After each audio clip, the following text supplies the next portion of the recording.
Hello friends, welcome back to my channel Ankita's life story. আজ আমি তোমাদের সঙ্গে শেয়ার করব বাড়ির আশেপাশে থাকা খুব সাধারণ একটা জিনিস দিয়ে দারুণ একটি রেসিপি। আশা করি তোমরা সবাই এটা দেখে চিনতে পেরেছো এটা কী হতে পারে। তো এটা ছিল কচুর ডাঁটা। তো কচুর ডাঁটাটা মা এখন কেটে নিচ্ছে। এটাকে ভালো মতো কেটে ধুয়ে নেব। তারপর আমরা একটা দারুণ মজাদার রেসিপি বানিয়ে নেব। কচুর ডাঁটাগুলোকে কেটে নিয়ে ভালো মতো ধুয়ে নিয়েছি। এবারে কড়াইয়ে জল দিয়ে কচু ডাঁটাগুলোকে ভালোভাবে ভাপ দিয়ে নেব, অর্থাৎ সেদ্ধ করে নেব। এইভাবে সেদ্ধ করে নিলে কচু ডাঁটার থেকে যে অনেকের মুখ চুলকোই সেটা হবে না, আবার যে কালারটা থাকে সেটাও চলে যায়, আর এগুলো সেদ্ধও হয়ে যায়। সেই জন্যই এটা ভাপ দিয়ে নিতে হয়।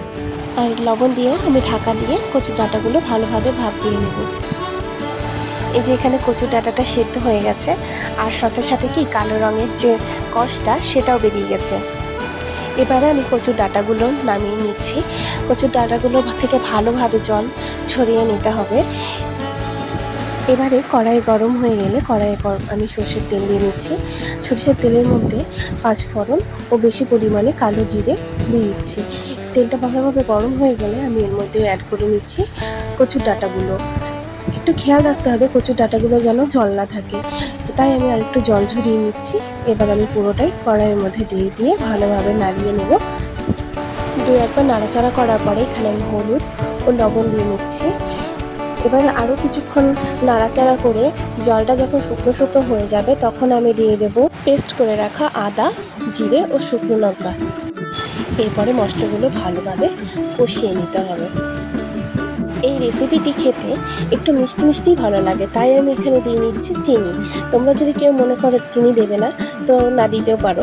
এই সমস্তগুলি দেওয়ার পরে আমি আরও কিছুক্ষণ সময় নিয়ে কচুর ডাঁটাকে ভালোভাবে কষিয়ে নেব, যতক্ষণ না কচুর ডাঁটা থেকে জলটা শুকিয়ে আসছে। এবারে আমি কচুর ডাঁটাকে নামিয়ে নিচ্ছি। তারপর আবার কড়াইটা গরম করে সরষের তেল দিয়ে আমি এর মধ্যে কলাইয়ের ডাল, শুকনো লঙ্কা ও তেজপাতা দিয়ে ভালো মতো ভেজে নেব।